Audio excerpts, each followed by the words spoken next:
శ్రీ రేణుక ఎల్లమ్మ తల్లి జ్యోతిష్యాలయం ముఖం చూసి జ్యోతిష్యం చెప్పబడును. మీ పేరు బలము, మీ భవిష్యత్తులో జరగబోయేది చెప్పబడును. మీ కుటుంబ సమస్యలు, చదువు, ఉద్యోగం, మనశ్శాంతి, ఆరోగ్యం మరియు సకల సమస్యలకు పరిష్కారం చూపబడును. భయము, అనారోగ్య సమస్యలు, అనుమానం, చెడు ప్రయోగాల నివారణకు పరిష్కారం చూపబడును.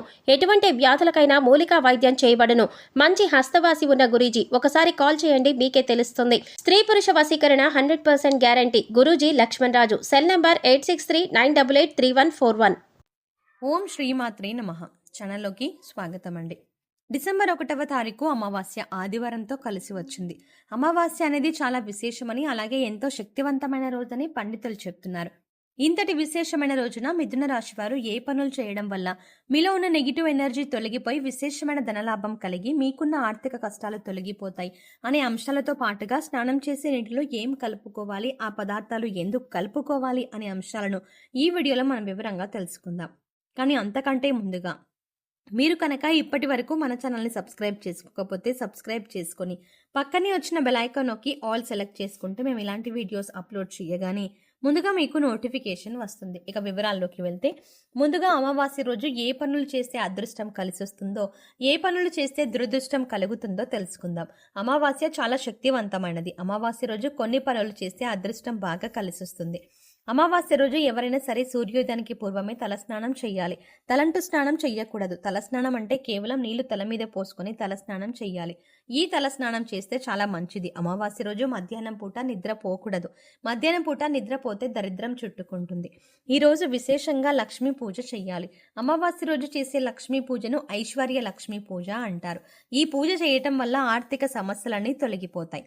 అమావాస్య సందర్భంగా అన్నదానం చేసిన, వస్త్రదానం చేసిన విశేషమైన శుభ ఫలితాలు కలుగుతాయి.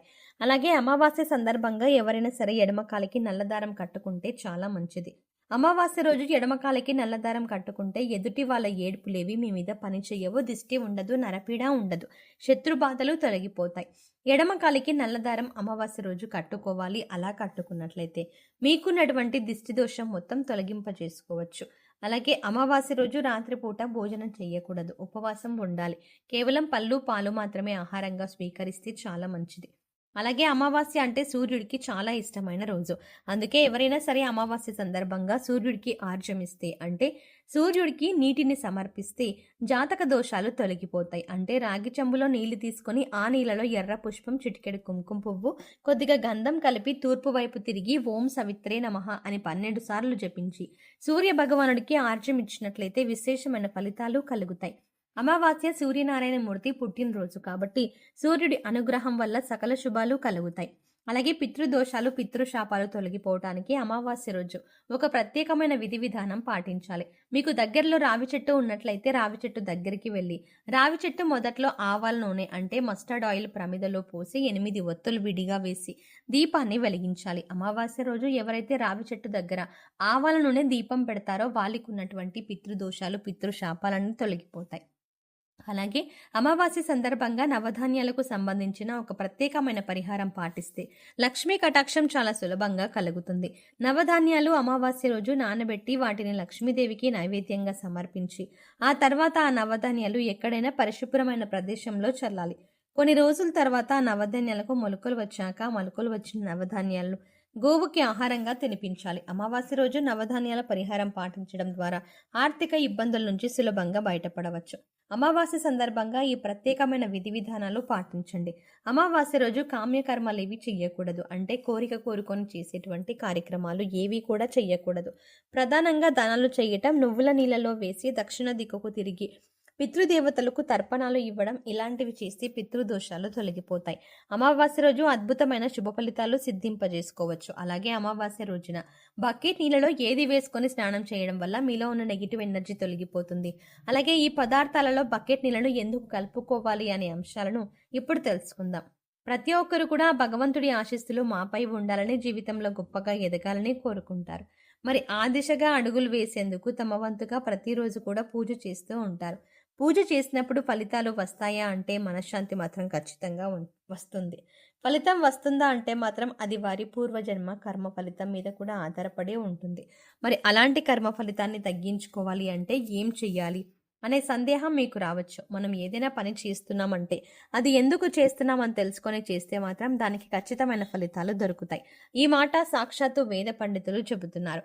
ఇంతటి విశేషమైన రోజున ఈ చిన్న పరిహారం చేసినట్లయితే కనుక లక్ష్మీ కటాక్షం కారణంగా దారిద్ర్య బాధలు తొలగిపోయి సిరి సంపదలు చేకూరుతాయి. చూడ్డానికి ఈ పరిహారాలు తేలిగ్గా ఉన్నాయని అనిపించవచ్చు, కానీ వీటి ఫలితాలు మాత్రం చాలా గొప్పగా ఉంటాయి. ఇందుకోసం మీకు ముఖ్యంగా కావాల్సింది నమ్మకం. అలాగే ఈ పరిహారం మనకు పనిచేస్తుంది, కష్టాల నుంచి బయటపడేస్తుంది అనే విశ్వాసం.